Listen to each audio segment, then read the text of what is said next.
जळगाव जिल्ह्याला गारपिटीचा तडाखा, रबी पिकांना फटका तर येवल्यातही अवकाळी पावसामुळे उभी पिकं आडवी, अमरावतीतही कापूस भिजला। सुरेश धस यांनी माफी मागावी, राजकीय हेतूसाठी कलाकारांची बदनामी केली जाते। धस यांच्या आरोपांना प्राजक्ता माळीचं उत्तर, तर सरपंच हत्या प्रकरणातून लक्ष हटवण्याचा प्रयत्न, धस यांचा आरोप।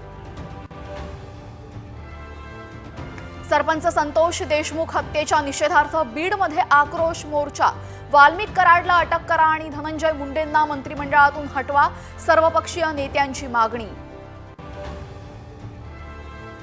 प्रकाश आंबेडकरांनी घेतली फडणवीसांची भेट, सोमनाथ सूर्यवंशींच्या कुटुंबियांना 1 कोटींची मदत करा, आंबेडकरांची मुख्यमंत्र्यांकडे मागणी।